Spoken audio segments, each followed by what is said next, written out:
Bismillahirrahmanirrahim. Assalamualaikum warahmatullahi wabarakatuh. Alhamdulillahirabbil alamin. Assalatu wassalamu ala asyrafil anbiya'i wal mursalin wa ala alihi wa sahbihi ajma'in, amma ba'd. Alhamdulillah, bersyukur kepada Allah dengan limpah kurnia dan izin daripada Allah, kita dapat lagi bersua pada pagi yang mulia ini. Selawat dan salam ke atas junjungan mulia Nabi Muhammad sallallahu alaihi wasallam, kepada ahli keluarga baginda dan kepada sahabat-sahabat baginda, insya-Allah. Jadi saya mengucapkan terima kasih kepada sahabat-sahabat yang masih lagi setia bersama dengan majlis ilmu yang dianjurkan oleh surah An-Nur, dan mudah-mudahan Allah memberikan kita satu kekuatan untuk kita terus istiqamah dalam menjayakan dan menjalankan proses menuntut ilmu sepanjang hayat, insya-Allah. Jadi hari ini kita akan masuk kepada tajuk yang ke-13 daripada kitab 50 wasiat Rasulullah sallallahu alaihi wasallam untuk para wanita, dan insya-Allah tajuk dia ialah tentang doa menjelaskan hutang dan dijauhkan daripada kemiskinan. Ya, apakah amalan yang telah Nabi wariskan, yang telah Nabi ajar untuk kita berdoa dengan doa supaya dapat membebaskan diri daripada hutang piutang. Sebab di zaman sekarang ni dengan kos sara hidup makin meningkat, kadang-kadang bukan sebab kos hidup meningkat, tapi sebab keinginan kita banyak. Keinginan kita banyak. Kadang-kadang sedar tak sedar ada kehidupan yang terbelit dengan hutang. Dan perkara ini juga pernah terjadi kepada para sahabat, dan Nabi juga pernah mengajarkanlah amalan-amalan yang boleh dilakukan untuk kita menjelaskan hutang dan membebaskan diri daripada kemiskinan, menjauhkan diri daripada kemiskinan. Saya bacakan hadisnya. An Abi Hurairah radhiyallahu anhu qala ja'at Fatimatu ila an-nabiy sallallahu alaihi wasallam tas'aluhu khadiman faqala laha quli Allahumma rabbas samawati sab'a wa rabbal arshil azim rabbana wa rabba kulli syai' munzilat taurati wal injili wal Qur'an faliqal habbi wan nawa a'udzu bika min syarri kulli syai'in anta akhidhum binasiyatihi antal awwalu falaysa qablaka syai' wa antal akhiru falaysa ba'daka syai' wa antal zahiru falaysa fawqaka syai' wa antal batinu falaysa dunaka syai' aqdi anni daina wa ghanini minal faqri. Daripada Abu Hurairah radhiyallahu an, dia berkata, Fatimah telah menemui Nabi sallallahu alaihi wasallam seraya meminta seorang pembantu daripada baginda. Lalu baginda berkata kepada Fatimah, ucapkanlah, ini satu doa yang bermaksud, Ya Allah, Tuhan langit yang tujuh dan Rabbul Arsh yang agung, yang menurunkan Taurat, Injil dan Al-Quran, yang menumbuhkan butir tumbuh-tumbuhan dan biji buah-buahan, aku berlindung kepadamu dari kejahatan segala sesuatu. Engkaulah yang memegang ubun-ubunnya. Engkaulah yang awal dan tidak ada sesuatu sebelummu, dan engkaulah yang akhir dan tidak ada sesuatu pun sesudahmu. Engkau yang zahir dan tidak ada sesuatu pun di atasmu. Engkau yang batin dan tidak ada sesuatu pun selain engkau. Lunaskanlah hutangku dan cukupkanlah aku daripada kemiskinan. Ini merupakan satu doa yang panjang, tetapi insya-Allah bila kita berniat untuk amalkan, kita akan berusahalah untuk mengamalkan doa ini sehari-harian. Hal ini berlaku bila Fatimah radhiyallahu anha meminta kepada Nabi seorang pembantu untuk membantu dalam urusan-urusan beliau. Sebenarnya rumah tangga Nabawi ataupun rumah tangga Rasulullah sallallahu alaihi wasallam dan kehidupan anak-anak baginda juga sama saja seperti rakyat biasa. Walaupun Fatimah radhiyallahu anha telah pun hidup, hidupan beliau tu melangkau sampai ke zaman di mana Nabi menjadi seorang pemimpin negara, tetapi kehidupan mereka sangat sederhana sebenarnya. Bagaimana Fatimah juga kena buat kerja rumah, ada kesibukan seharian, bukanlah kita kata goyang kaki, tidak, tapi adalah kesibukannya. Dan baginda mengajarkan satu doa yang mana kalau kita perhatikan sahabat-sahabat, doa yang Nabi ajar, separuh pertama, bukan separuh pertama, 3/4 yang terawal semuanya tentang puji-pujian kepada Allah Ta'ala. Pertama, Nabi sebut Tuhan Allah, ya Allah, Tuhan langit yang 7 dan Rabbul Arsy yang agung. Maksudnya, dialah yang mencipta langit, mengatur para penghuninya dan pemilik arasy yang agung. Itu satu. Allah telah Nabi berdoa tu mula-mula puji Allah dulu. Ya, zahirkan dulu kebesaran Allah Subhanahu Wa Taala dengan kita punya permintaan dan sebutan kita. Ini kita kadang-kadang kita nak terus shortcut, ya. Bila berdoa tu terus direct minta, ya. Doa tu kalau kita ada masa, ya, kalau memang ada kesempatan, saya rasa tak ambil masa lama pun, ya. Mulakan dengan puji-pujian kepada Allah. Ya, kemudian selawat kepada Rasulullah sallallahu alaihi wasallam. Lepas tu barulah kita minta apa yang kita nak minta. Yang ini kita, ya Allah, tak puji, tak apa, terus minta sahaja. Ya, boleh.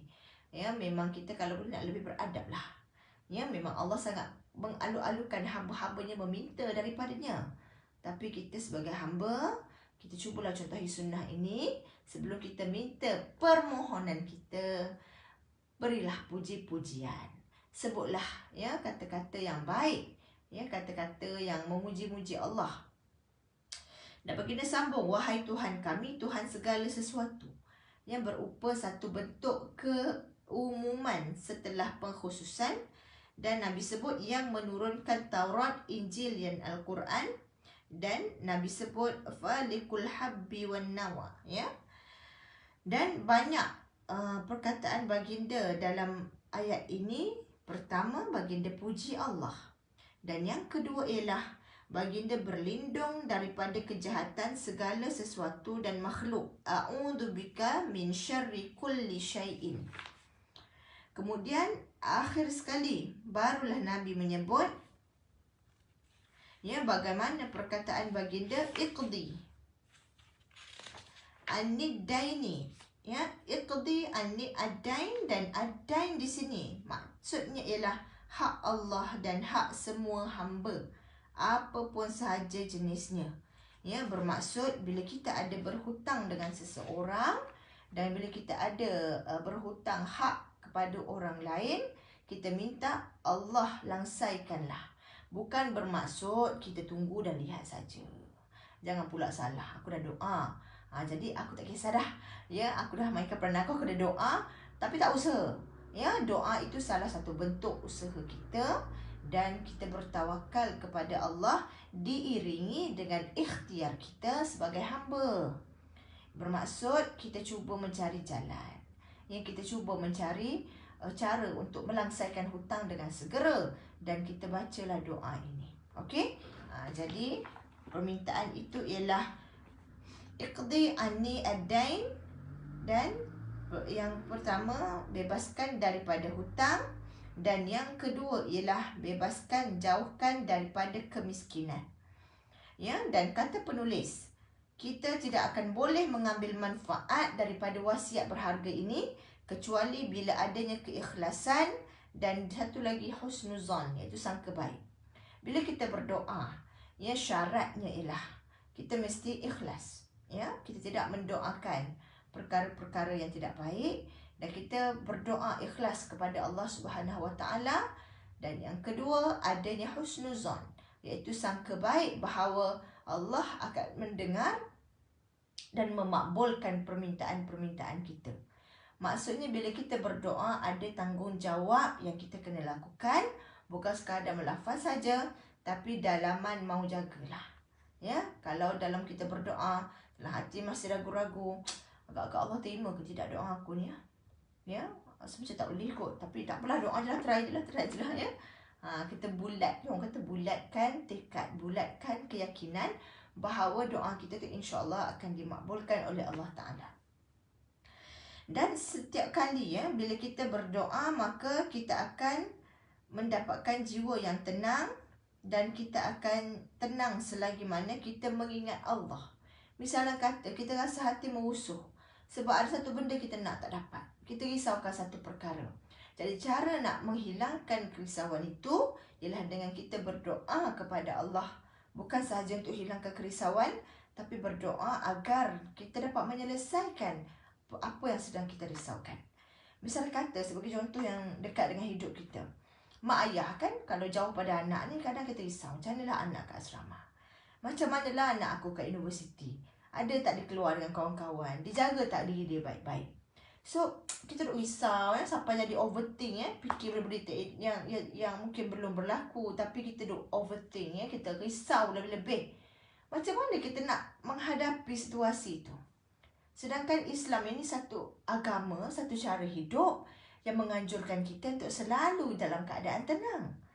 Jadi cara untuk menghilangkan kerusuhan ataupun kebimbangan tersebut ialah dengan kita berdoa kepada Allah Ta'ala. Risau anak aku macam mana lah. Apakah kita angkat tangan mak-mak, angkat tangan ayah-ayah, terus doakan anak. Yakin Allah jaga. Ya, risau pasal dengar orang kata 2023 ni macam mana ni krisis kegawatan ekonomi kan. Dengarnya kos sara hidup makin meningkat lah. Ya, inflasi lah. Jadi risau tak ke mana juga. Kita angkat tangan berdoa.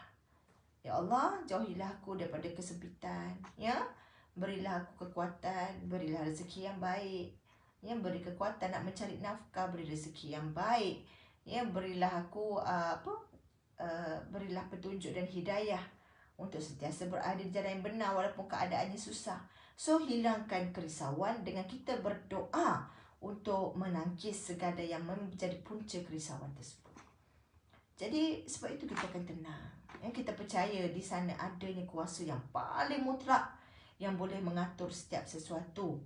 Dan bila kita letakkan pengharapan pada Allah, disusuli dengan doa-doa kita kepada Allah, kita bulatkan hati, insya-Allah Allah akan makbulkan dan Allah akan terima doa-doa kita, maka takkah hati kita akan tenang.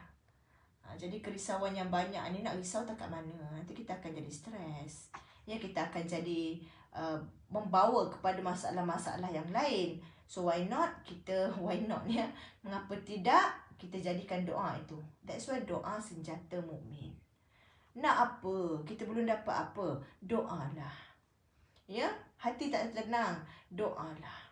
Risaukan sesuatu, doalah. Dan doa itu percuma. Doa itu percuma saja. Ya, bahkan nilainya sangat-sangat besar. Tak perlu nak bayar, nak buat permohonan, bayar duit borang, tak payah. Kita semua boleh berdoa dan adalah doa yang diajar oleh Nabi. Yang ini yang sangat-sangat boleh kita amalkan kerana ia doa yang telah pun diajar oleh Nabi SAW.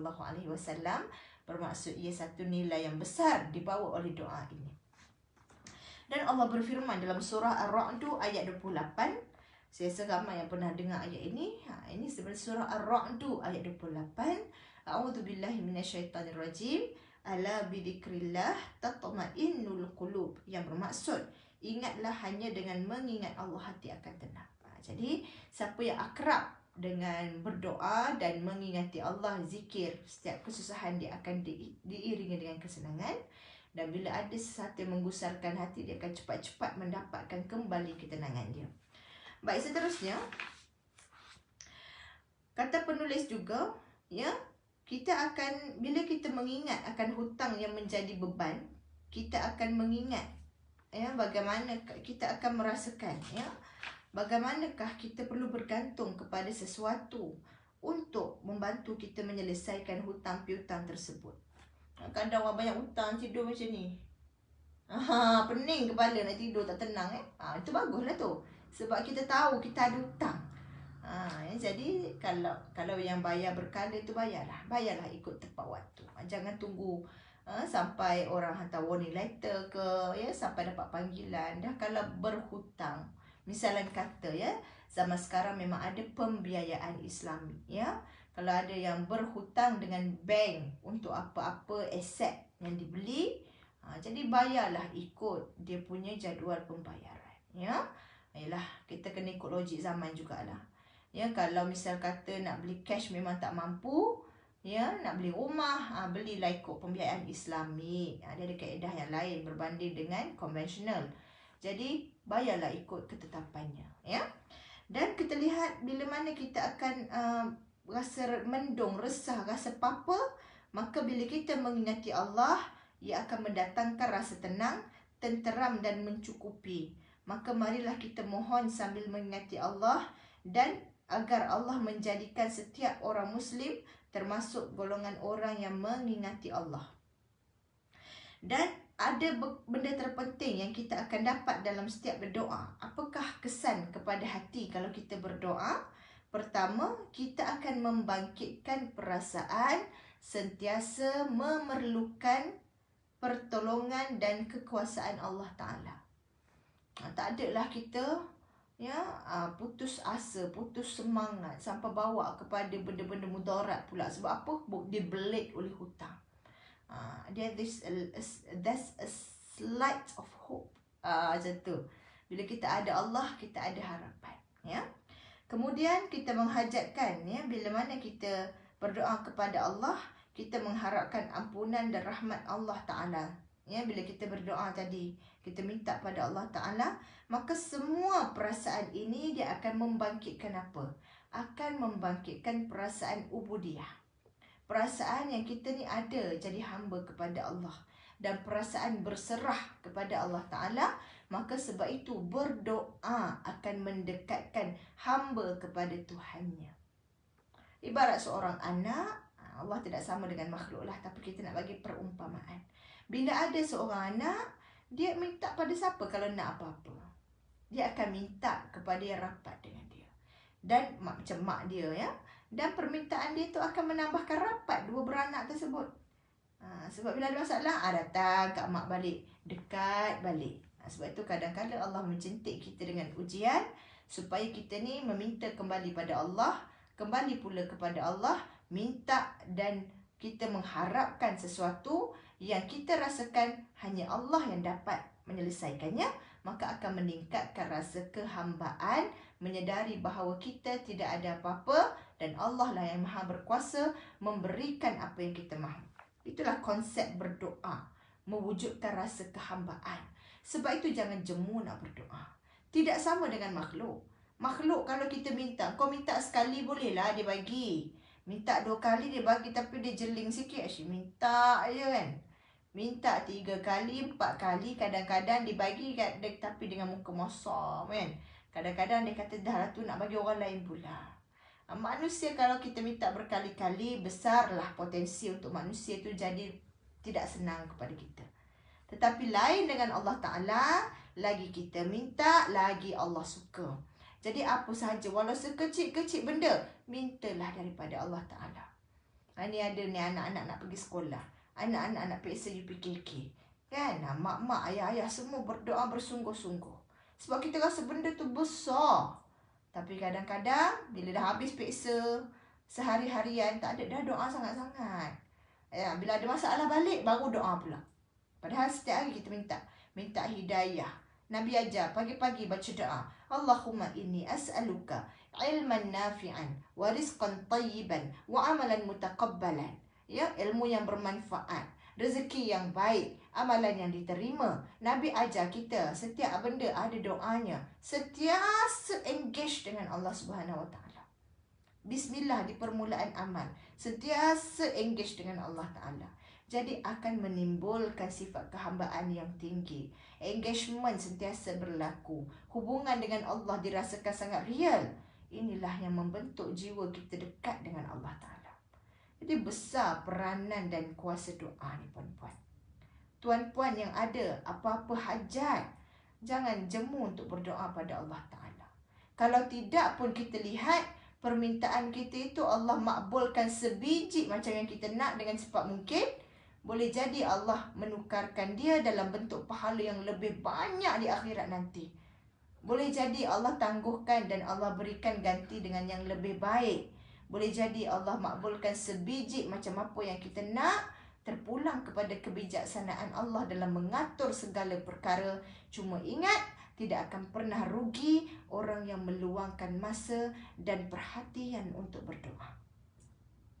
Tidak akan pernah menyesal orang yang meluangkan masa untuk berdoa. Jadi doa banyak-banyak. Cari lagi, apa lagi aku nak? Doa banyak-banyak dengan adabnya. Mula dengan puji-puji Allah dulu. Selawat kepada Nabi. Kau dah minta lah permintaan apa yang kita nak. Ada doa-doa pada Quran. Baca doa-doa tersebut. Belajar doa-doa yang Nabi ajar. Belajar doa-doa yang dimuatkan dalam kalamullah. Mudah-mudahan akan membentuk sifat ubudiyah kita kepada Allah Ta'ala. Tapi ada juga mungkin kita tertanya-tanya jugalah. Boleh jadi tak doa kita ni Allah tak terima kerana beberapa faktor. Boleh jadi kerana dalam satu kisah juga, ya, ada satu hari Ibrahim bin Adam, seorang ahli zuhud ataupun kita panggil zahid, ya, orang yang zuhud, dia masuk ke pasar Basrah. Maka bila orang tengok ada Ibrahim ni, orang tengok dia, orang tanya dia soalan. Sebab beliau ni orang yang soleh, ya, yang banyak berdamping dengan Allah Ta'ala, maksudnya banyak beribadah. Maka orang tanya kepada dia, wahai Ibrahim, bagaimana ni dengan kami yang doa kami ni tak dimakbulkan? Maka Ibrahim menjawab, kerana hatimu semua ini mati kerana beberapa perkara. Apa itu? Tanya salah seorang di antara mereka. Apa yang menyebabkan hati mati? Apa indikator yang kata hati mati ni? Maka dia jawab, itu Ibrahim menjawab, kamu mengenal Allah, tapi kamu tidak mentaatinya. Kamu kenal Rasulullah sallallahu alaihi wasallam, tapi kamu tidak mengikut sunnahnya. Kamu mengenal Al-Quran, tetapi kamu tidak mengamalkannya. Kamu memakan nikmat Allah, tetapi kamu tidak mensyukurinya. Kamu mengenal syurga, tetapi tidak mencarinya, iaitu dengan mengamalkan amal-amal yang soleh. Kenal syurga, nak syurga, tapi hobi berhibur. Solat ujung-ujung waktu. Kamu kenal syurga, tapi kamu tidak beramal dengan amal soleh untuk mencari syurga. Kamu kenal neraka, tapi kamu tidak menghindarinya dengan meninggalkan derhaka dan dosa. Kamu kenal syaitan, tetapi tidak memusuhinya dan justru kamu pula menyerupainya. Kamu kenal mati, tetapi tidak bersiap-siap menghadapinya. Kamu menguburkan orang yang meninggal, tapi kamu tidak mengambil pengajaran daripada mereka. Kamu tidak mahu tidur, tetapi sibuk menyebarkan keaiban orang lain, dan kamu melupakan keaibanmu sendiri. Maka sebelum berucap, oh, aku dah doa banyak tapi tak dimakbulkan, hendaklah engkau membersihkan diri dan mengenal hak-hak Tuhanmu. Kena mengenal hak-hak Khalik. Ya, jadi boleh jadi kita ni banyak solat, ya, banyak baca Quran, ya, tapi banyak bertakwa, tapi doa kita rasa macam Allah tak makbul lagi. Kalau dalam sudut kes ini, Allah ingin menyimpan balasan doa kita berupa kebaikan yang lebih banyak di dalam syurga nanti, insya-Allah. Maka doa ini akan bermanfaat. Ya, macam mana kita nak identify doa tu makbul ataupun tidak? Tak ada, kita hanya terus buat tugas kita sebagai hamba, iaitu terus berbuat baik, mengamalkan sikap-sikap yang baik. Pada masa yang sama, kita berusaha, ya, mendapatkan rahmat dan redha Allah. Buat je baik, ya. Kalau kita ni banyak sangat cakap pasal orang, ya, kutuk sana kutuk sini ni pasca PRU ni, ya, masih ada tak puas hati. Kadang ada yang mengutuk, ada yang mengutuk tu maksud dia apa? Bercakap benda yang tak elok lah, harsh words lah, kata-kata yang buruk, ya. Kemudian mengejek sana mengejek sini. Kadang-kadang kita solat okey, ya, kita baca Quran, tapi akhlak sesama manusia ini yang menjadi penghalang besar daripada kita mendapat rahmat Allah Ta'ala. Ya, tu belum lagi ada sifat sombong macam Ibrahim bin Adam cakap tadi. Kamu membenci, memusuhi syaitan, tapi kamu mengikut dia. Ya, sifat sombong, sifat merasa diri lebih mulia pada orang lain. Itu merupakan perkara yang perlu yang kita elakkan supaya kita mendapatkan doa yang makbul, insya-Allah. Dan mudah-mudahan dengan kita banyak berdoa pada Allah, kita akan mendapatkan rezeki yang luas, mendapatkan hati yang tenang, dan mendapatkan pahala yang berterusan dan banyak. Jadi sebab itu sahabat, pertama nak doa, kita bacalah puji-pujian kepada Allah dulu. Dan yang kedua, kita selawat pada Nabi. Kemudian barulah kita minta apa yang kita nak. Dan ingat, takkan rugi orang yang pernah berdoa. Saya ucapkan terima kasih kepada sahabat-sahabat. Tuan Rashid Rida, dia kata, salam Ustazah hadir. Masya Allah, terima kasih. Satu yang saya sangat-sangat suka lah dengan warga Surau An-Nur ni, dia istiqamah. Nama-nama yang sama ni. Sangat istiqamah dalam majlis ilmu. Begitu jugalah kepada AJK yang istiqamah buat live. Kalau tak ada ustaz dekat surau, ada buat live online. Masya Allah, sangat bagus ya. Dan saya ambil kesempatan ni juga, minta izin kepada pihak surau, saya ambil kesempatan nak promosikan satu program, seminar cinta Al-Quran. Yang mana program ini akan diadakan pada bulan Januari, 28 Januari 2023, dalam masa sebulan lebih lagi. Akan diadakan di Masjid Wilayah Persekutuan. Antara panel yang terlibat, kita punya target adakan satu seminar wanita cinta Quran. Ni khas untuk wanita sajalah, sesuai nak buat rombongan ramai-ramai. Untuk kita membawa perempuan-perempuan ni supaya dia dapat mentadabur Quran, teknik untuk mentadabur, belajar pada Quran. Sebab wanita yang hidup berpandukan Quran ni jiwa dia besar. Dia tak mudahlah terkesan dengan benda remeh-remeh. Dia akan jumpa bahagia ya dengan mentadabur Quran. Dia akan menjadi orang yang lebih kuat. Ya, yang tidak kuat begitu kuat nafsunya kepada dunia ni sikit-sikit. Nak itulah, nak inilah. Dia akan fokus kepada benda yang betul. Itulah kehebatan kalau berdamping dengan Quran. Maka kita buat seminar. Panelnya antaranya ialah Tuan Fazrul Ismail, pentadabur dalam rancangan My Quran Time. Kemudian kita ada Ustazah Nuraini Maddin. Seminar daripada pagi sampai petang. Kemudian kita ada Ustazah Muzayyanah. Kita ada Ustazah Aqidah Mawardi. Dan kita ada Cik Fatin Nabila. Beliau merupakan pengasas kepada Empower Quran Global, satu grup yang menghimpunkan pencinta-pencinta Quran ya. Mereka adakan program tadabbur, mengumpulkan ribuan orang. Jadi beliau inspirational lah. Pemudi yang sangat-sangat inspirational tu Cik Fatin Nabila. Dan dipengerusikan ataupun di-MC-kan oleh saya. Itu saya ajak semua ni. Jadi seminar wanita cinta Quran ni akan diadakan di Masjid Wilayah Persekutuan Jalan Duta KL. Jadi ramai-ramai boleh buat rombongan. Cuma dia ada bayaran. Untuk seorang, harga early bird sepanjang Disember RM69 sekali dengan lunch. Tapi kalau datang ramai-ramai, 10 orang daftar sekaligus, mungkin nak kumpul-kumpul nama kan, warga-warga surau yang nak pergi, perempuan saja buat rombongan, buat carpooling ke pergi KL. Kalau kumpul 10 orang, hanya RM60 saja seorang. Termasuk makan dan goodies bag.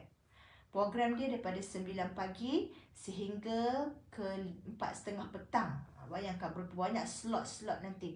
Ada bacaan Quran daripada Qori juga. InsyaAllah kita cuba buatkan dewan tu, bila balik kita rasa makin nak dekat dengan Quran. Dan bagaimana kita nak mentadabur. Kadang kita baca Quran, jap kita lompat sini, jap kita lompat sini, jap kita nak baca maksud, kejap kita nak baca. Jadi macam mana kita nak mendekatkan diri dengan Quran dan lebih menghayati Al-Quran. InsyaAllah nanti kita akan kongsikan. Jadi pada siapa yang nak sertai tu, bolehlah sertai. Lepas ni saya bagi poster dekat Encik Zulkifli ya. InsyaAllah. Terima kasih kepada semua. Dan juga saya memohon maaf kalau ada sebarang salah dan silap. Dan hari Jumaat juga hari yang sangat bagus untuk kita banyakkan amalan. Jadi sahabat, siapa yang nak infak dana untuk aktiviti ataupun kuliah-kuliah di masjid, Masjid Surau An-Nur ni memang kita nampak aktif. Jadi siapa yang nak infak untuk kelangsungan dakwah ini, bolehlah di ruangan komen. Ya, dan insyaAllah mudah-mudahan dapat kita teruskan majlis ilmu sebegini. Terima kasih kepada semua warga-warga Surau An-Nur. Mudah-mudahan kita sentiasa istiqamah dalam mengikuti kuliah subuh insyaAllah. Sekian, wabillahi taufiq wal hidayah. Assalamualaikum warahmatullahi wabarakatuh. Perbanyakkan selawat dan bacalah surah Al-Kahfi pada hari Jumaat insyaAllah. Sekian, terima kasih.